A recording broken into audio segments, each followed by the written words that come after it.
Voici la quatrième d'une série de courtes vidéos qui donnent des renseignements sur la loi sur les foyers familiaux situés dans les réserves et les droits ou intérêts matrimoniaux ou tout simplement la loi.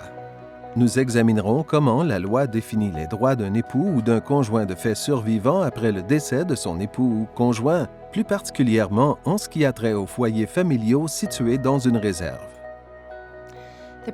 Les règles fédérales provisoires de la loi s'appliquent aux Premières Nations qui n'ont pas encore adopté leur propre loi sur les biens immobiliers matrimoniaux.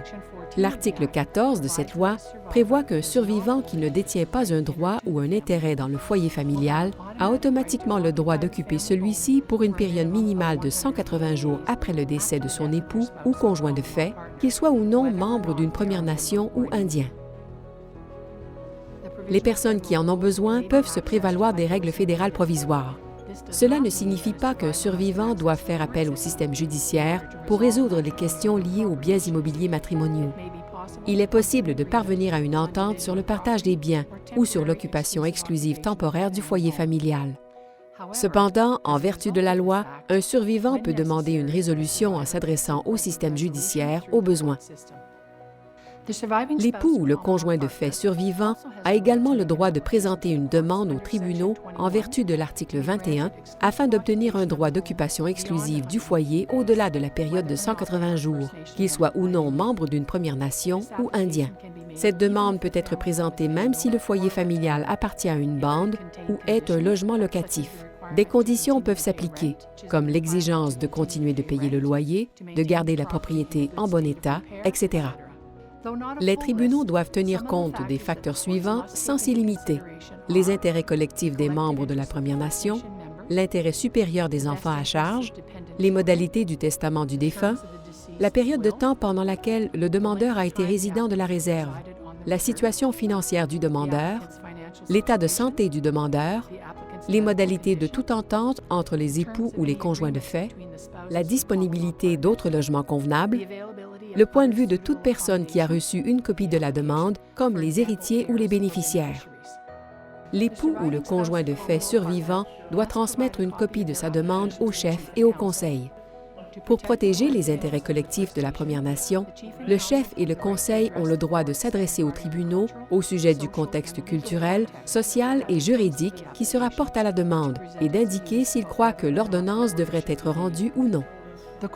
La Cour peut aussi rendre une ordonnance provisoire qui permet à l'époux ou au conjoint de fait survivant de rester dans le foyer au-delà de la période de 180 jours pendant qu'il attend de connaître le dénouement de la demande présentée en vue d'obtenir une ordonnance d'occupation exclusive. Les conditions de l'ordonnance d'occupation exclusive rendue après le décès d'un époux ou d'un conjoint de fait peuvent se répercuter non seulement sur l'époux ou le conjoint de fait survivant, mais aussi sur les héritiers, les bénéficiaires ou les propriétaires fonciers. Il pourrait être nécessaire pour les Premières Nations de sensibiliser tous leurs membres à cette question, de façon générale. Quand un droit ou un intérêt dans un foyer familial peut toujours être transféré à un héritier ou à un bénéficiaire, le droit de ce dernier d'utiliser et d'occuper le foyer pourrait être suspendu temporairement si une ordonnance d'occupation exclusive est rendue par les tribunaux. De plus, un époux ou un conjoint de fait survivant peut présenter une demande afin de recevoir la moitié de la valeur de l'intérêt ou du droit de l'époux ou du conjoint de fait décédé sur le foyer familial et la moitié de la valeur des autres intérêts ou droits matrimoniaux.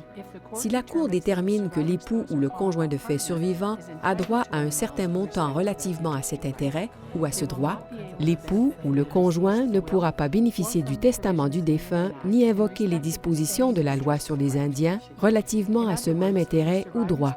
Autrement dit, l'époux ou le conjoint de fait survivant devra choisir entre un montant à recevoir en vertu de la loi sur les foyers familiaux et un montant ou un droit en vertu du testament ou de la loi sur les Indiens. Les administrateurs et les exécuteurs testamentaires auront accès aux renseignements sur les options des survivants qui peuvent se répercuter sur l'administration de la succession.